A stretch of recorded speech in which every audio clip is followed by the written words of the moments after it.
Hello, ഞാൻ എത്തിയിട്ടോ. ഞാനേ ഞാൻ പാലിൻ്റെ പാടയിൽ നിന്ന് നെയ്യ് എടുക്കാറുണ്ട്. അപ്പോൾ അത് ഞാൻ എങ്ങനെ നെയ്യ് എടുക്കണമെന്നൊന്ന് നിങ്ങളെ കാണിച്ചു തരാം. പലരും പല രീതി ആയിരിക്കുമല്ലോ. അപ്പോൾ ഞാൻ എങ്ങനെയാണെന്ന് വെച്ചാൽ ആദ്യം പാലിൻ്റെ പാട ഉറയൊഴിച്ച് വയ്ക്കും. അതായത് പാലിൻ്റെ പാടയിൽ തൈര് ചേർത്ത് ഒരു ജാറിൽ ഒരു ദിവസം ഒന്ന് പുറത്ത് വയ്ക്കും. പിറ്റേ ദിവസം അതെടുത്ത് ഫ്രീസറിൽ വയ്ക്കും. അപ്പോൾ പിന്നീട് കിട്ടുന്ന പാടയൊക്കെ ആ ജാറിലേക്ക് ചേർത്ത് വയ്ക്കും. പക്ഷേ പുറത്ത് വയ്ക്കില്ല, ഫ്രീസറിൽ തന്നെയാണ് വയ്ക്കുക. പിന്നെ അതപ്പോൾ ഐസായിട്ടാണല്ലോ ഇരിക്കുന്നത്. അപ്പോൾ ഇന്ന് ഞാൻ നെയ്യെടുക്കാനായിട്ട് വെണ്ണ എടുക്കണമെന്ന് ഉദ്ദേശിച്ചപ്പോൾ ഞാൻ ഇന്നലെ രാത്രിയിൽ അതെടുത്ത് ഫ്രിഡ്ജിൻ്റെ താഴത്തെ തട്ടിൽ വെച്ചു. അപ്പോൾ ഐസൊക്കെ ഉരുകിയിട്ടുണ്ടാവും ഇന്നെടുക്കുമ്പം. ഇനി അഥവാ മറന്നു പോയാൽ ഞാനെന്താ ചെയ്യുക, ഞാൻ ഓവനിൽ ഒരു മിനിറ്റോ 2 മിനിറ്റോ ഒന്ന് വയ്ക്കും. അപ്പോൾ ആ ഐസൊക്കെ ഒന്ന് മെൽറ്റായി തുടങ്ങും. അപ്പോൾ അങ്ങനെയും ഞാൻ ചെയ്യാറുണ്ട് കേട്ടോ. അഥവാ മറന്നു പോയാൽ ഞാൻ അങ്ങനെയും ചെയ്യാറുണ്ട്. അപ്പോൾ നമുക്ക് ഇതെല്ലാം എടുത്ത് മിക്സിയുടെ ജാറിലേക്ക് ഇടാം. എന്നിട്ട് വെള്ളം ഒഴിക്കണ്ട. ആദ്യത്തെ പ്രാവശ്യം വെള്ളം ഒഴിക്കാതെ നന്നായിട്ട് അടിച്ചു വരാം. അപ്പോൾ വെള്ളം ഒഴിക്കാതെ അടിച്ചു വന്നിട്ടുണ്ട്.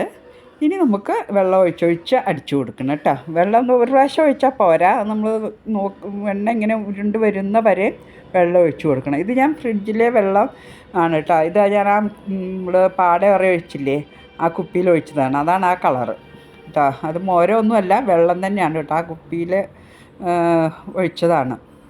അപ്പോൾ അങ്ങനെ ഒഴിച്ചിട്ട് അതൊന്ന് നമുക്ക് അടിച്ചിട്ട് വരാം. അപ്പോൾ ഇങ്ങനെ അടിച്ചിട്ട് വന്നിട്ട് ഇനി വീണ്ടും ഇതിലേക്ക് വെള്ളം ഒഴിക്കുകയാണ്. തണുത്ത വെള്ളമായിട്ട് ഒഴിക്കണേ.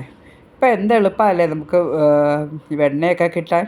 മുമ്പ് നമ്മുടെ അമ്മമാരെങ്ങനെയായിരുന്നു, അതിരാവിലെ എണീറ്റ് ഞാൻ ഓർക്കണ്ട, അമ്മയൊക്കെ വെയിലായ 10 മണിക്ക് മുമ്പേ 8 മണിക്ക് മുമ്പേ ഒക്കെ കലക്കണം എന്ന് പറയും. എന്നാൽ ഈ ചൂടായ ഉരുകുന്നുള്ള ഇതിൽ വലിയ കലവും കടകോലും ഒക്കെ ആയിട്ട് ഇങ്ങനെ തിണ്ണേലിരുന്ന് ഞങ്ങൾ മക്കളെ എല്ലാവരും ചുറ്റും ഇരിക്കും അല്ലേ. അങ്ങനെയാണ്. നിങ്ങളെ വീട്ടിലൊക്കെ അങ്ങനെ, നിങ്ങൾക്ക് അങ്ങനെയൊക്കെ ഓർമ്മ വരുന്നില്ലേ? അതാ നോക്കൂ, വെണ്ണ റെഡി ആയിട്ടുണ്ട്.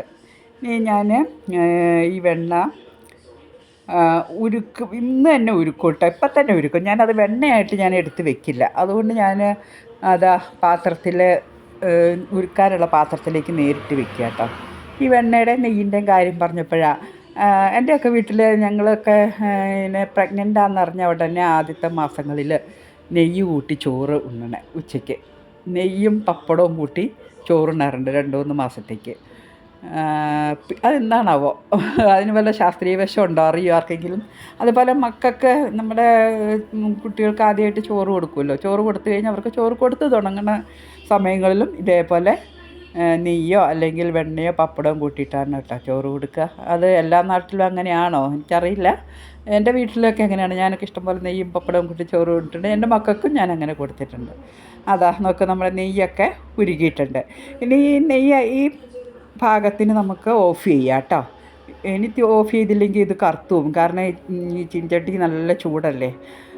അപ്പോൾ ഇപ്പം തന്നെ ഇത് ഓഫ് ചെയ്തിടാം. അത് കഴിഞ്ഞ് തണുത്തതിന് ശേഷം നമുക്കത് ജാറിലേക്ക് മാറ്റാം. അപ്പം ഞാനിത് ഓഫ് ചെയ്തു. ഇനി അതിലിരുന്ന് തണുക്കട്ടെ. അപ്പോൾ കറക്റ്റ് ബാക്കിയുള്ളതും കൂടെ ഉരുകി കറക്റ്റ് പാകമാവും ആ ചീനച്ചട്ടിയുടെ ചൂട് കണ്ടോ നോക്കൂ, നന്നായിട്ട് ഉരുകി വന്നിട്ടുണ്ട്. അപ്പോൾ ഈ നെയ്യ് നമുക്ക് ഇത് 2-3 ദിവസത്തെ പാടേ ഉള്ളൂ കേട്ടോ. അതാണ് ഇത്ര കുറച്ച് നെയ്യ്.